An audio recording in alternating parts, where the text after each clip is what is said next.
بسم الله الرحمن الرحيم.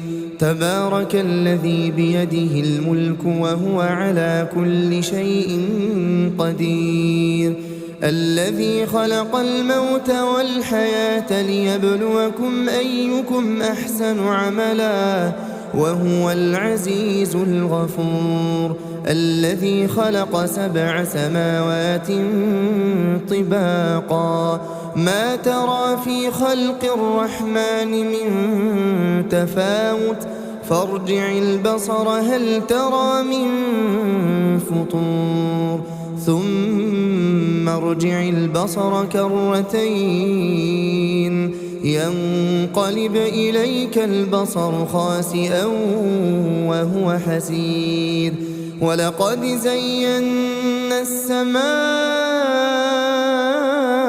الدنيا بمصابيح وجعلناها رجوما للشياطين وأعتدنا لهم عذاب السعير، وللذين كفروا بربهم عذاب جهنم وبئس المصير. إذا ألقوا فيها سمعوا لها شهيقا وهي تفور تكاد تميز من الغيظ كلما ألقي فيها فوج سألهم خزنتها ألم يأتكم نذير؟ قالوا بلى قد جاءنا نذير فكذبنا وقلنا ما نزل الله من شيء إن أنتم إلا في ضلال كبير.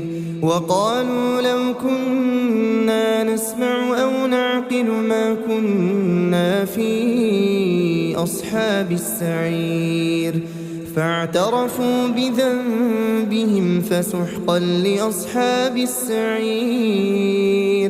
إن الذين يخشون ربهم بالغيب لهم مغفرة وأجر كبير.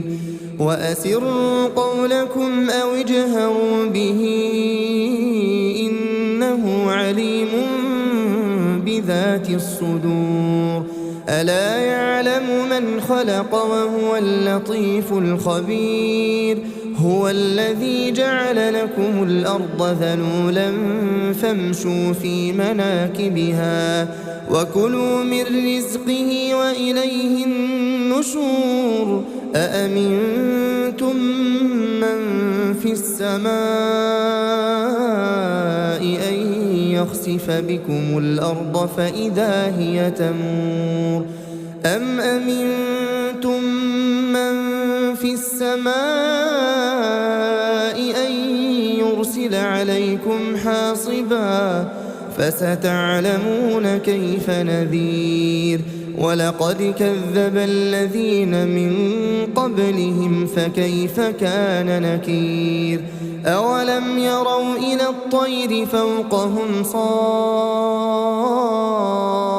صافات ويقبضن ما يمسكهن إلا الرحمن إنه بكل شيء بصير.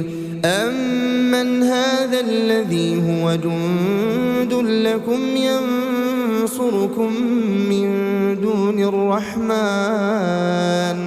إن الكافرون إلا في غرور.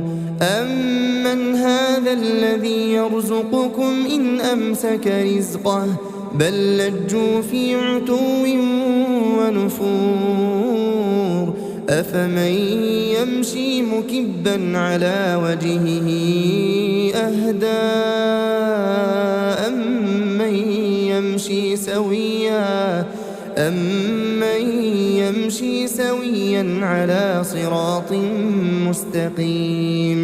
قل هو الذي أنشأكم وجعل لكم السمع والأبصار والأفئدة قليلا ما تشكرون قل هو الذي ذرأكم في الأرض وإليه تحشرون ويقولون متى هذا الوعد إن كنتم صادقين قل إنما العلم عند الله وإنما أنا نذير مبين فلما رأوه زلفة سيئت وجوه الذين كفروا وقيل هذا الذي كنتم به تدعون قل أرأيتم إن أهلكني الله ومن معي أو رحمنا فمن يجير الكافرين من عذاب أليم قل هو الرحمن آمنا به وعليه توكلنا فستعلمون من هو في ضلال مبين قل أرأيتم إن أصبح ماؤكم غورا فمن يأتيكم بماء